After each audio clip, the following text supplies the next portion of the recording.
Was there a noise abatement procedure for that? Not that I know of, because I mean, it's freaking farmland out there. Because if there was a noise abatement procedure, that would be the only reason to turn early. Fuel pump is on. Mixer's rich. Carb beats off. Throttle. We're gonna get full throttle as you turn out. Do normal takeoff, right? Yep. No flaps. Lakewood traffic. Warrior Juliet Alpha is departing runway 24.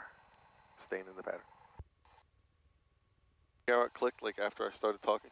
And I had it depressed the whole way down. Something's up with that button. Get on final. Final's clear.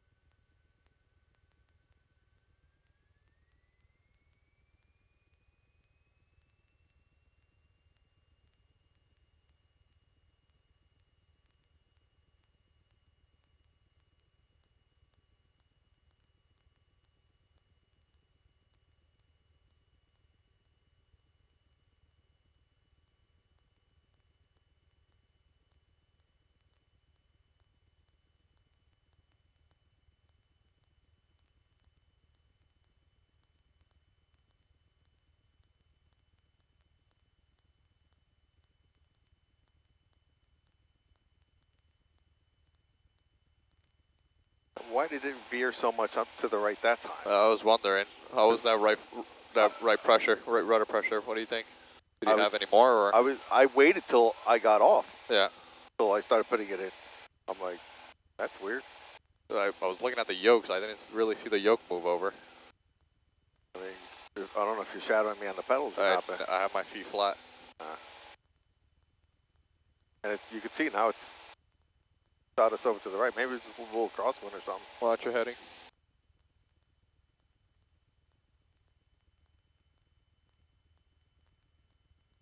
I want to start my turn anyway. Lakewood traffic, Warrior Juliet Alpha is turning right, crosswind, runway 24. Lakewood.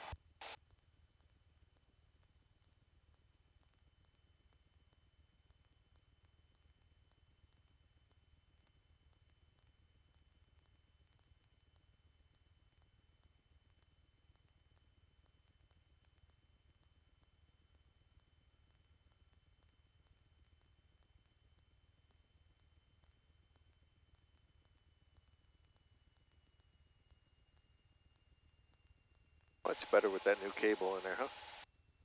Yeah, it's nice, right? That night that I flew to Pennsylvania, that was the first time I'd flown with it like that, and like Alex is like, easy, easy. I was like, man, I'm used to like jamming this thing, you know. Lakewood traffic, Warrior Juliet Alpha is turning right, downwind, runway 24, Lakewood. I'm happy it was a relatively easy fix, or quick fix. And who knows? I mean, that could have been damn near close to failure. Yeah. Because it felt like shit. It was bad, and it went from perfectly fine to just really bad. Yeah, like, in a matter of it felt like the cable was fraying inside. Yeah. It's actually what Lenny was saying. Cable was like a bird cage. It just basically expands. Oh, okay. Within the shield that it's in, and it could get stuck, or it could have frayed in there and gotten stuck on the shield. Watch your altitude, you're descending. When you reduce that power, start increasing back elevator pressure and add nose up trim so you could you'll end up slowing your airspeed, but you won't lose that altitude, so you're reducing the power to slow down your airspeed, but you're also letting that nose drop a little too much, which is causing your altitude to drop. So right about here, you just still be right about traffic pattern altitude. About halfway through the base, you want to be closer to about maybe 800 to 750 for this pattern, and then slowly keep losing the rest of that altitude. I thought like a beam, you started your descent. You could start a slow descent.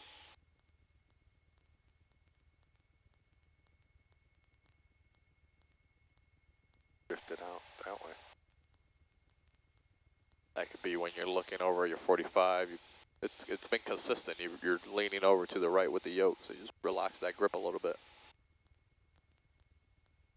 Unless the winds are from the left side. Got a little cross and correction there.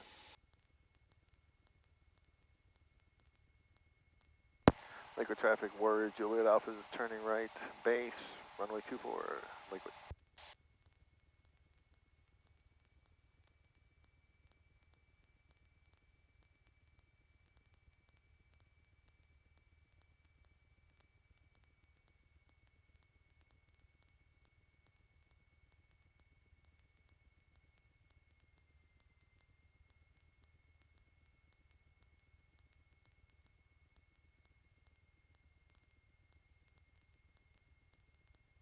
And you gotta love that timing before the light's going out right as you're about to land. Yeah, so now click it 7 times so it doesn't go out. Earliest airport. VFR automated weather advisory. Winds calm. Sky condition clear. Temperature 6 Celsius. 2.1 Celsius. Go ahead and click it 3 times. Altimeter We'll bring it to low intensity. 3000. Humidity 6%. Density altitude missing. Altitude 2,800. I guess they don't want to go to low intensity. Makes it a little easier to land at nighttime with the lower intensity and not as blinding.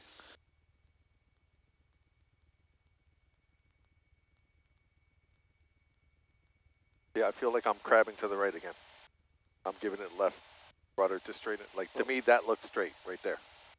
But your ball is slightly outside. South Jersey traffic, helicopter 5 to the west. When I let go. South Jersey. You could have the winds coming from the right, Yeah. right? So when you land, that's when you want to get the nose parallel to the runway center line. So keep that crab angle, if needed, all the way down. Right before you touch down, slowly add rudder as necessary to get your wheels to line up with the runway center line. And aileron to correct for lateral movement. That's looking right on center line. That's looking really good.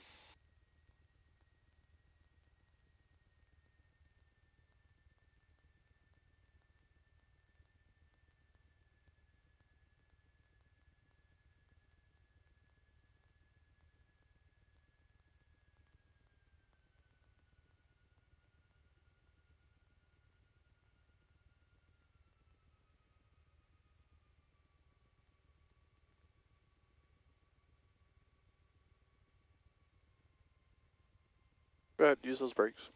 We'll take the next one. Aerodynamic braking too. There you go.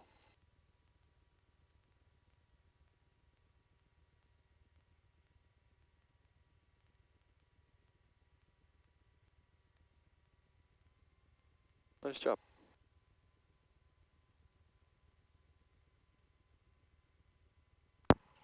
Hey John, you still here?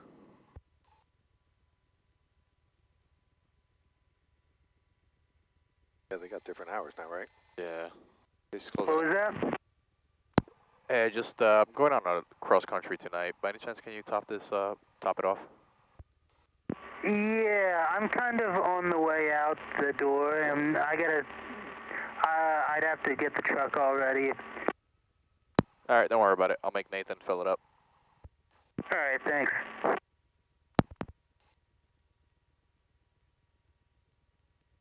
I knew that he was on his way out. Oh, not gonna do that to him. Don't parking her. Yeah. Nathan should be here at some point. He's gotta. Well, I hope he's here at some point. There you go. He wants to do his long commercial cross country. How long is that gonna be? It's got to be from point of origin, from point of departure, which is origin, 100 nautical miles in a straight line. That's it? I thought it was like... That's for the dual. For the dual cross country nighttime, it's only 100 nautical miles. For the solo, it has to be 250. 250 in a straight line, 300 nautical miles total. 250 between the first waypoint, or? from the point of departure to, from the point of departure to your landing.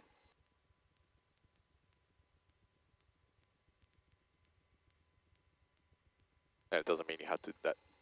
I don't think you have to. You could have waypoints in between, but you just gotta go somewhere that's 250 nautical miles out. Well, I think I was having that discussion with Alex the one day. Like, technically, you can go down to Cape May, let's say. Yeah. Going for a low approach. You don't have to land there. There's point of landing is far. Right.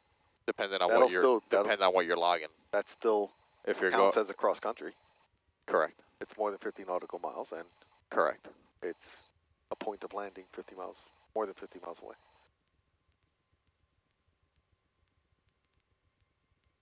Doesn't say you gotta. But for your private, you had to land. Yes.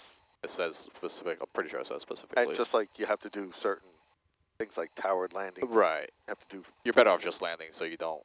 Yeah. You don't want to. Like I said, you don't want to cheat your logbook. Because people have done it. They've made people sign, like go into the FBO, get a business card signed by the person who was there.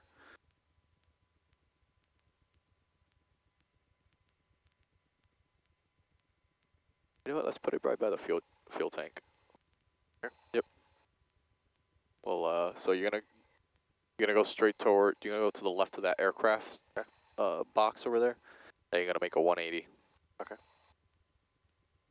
We should be able to make it work.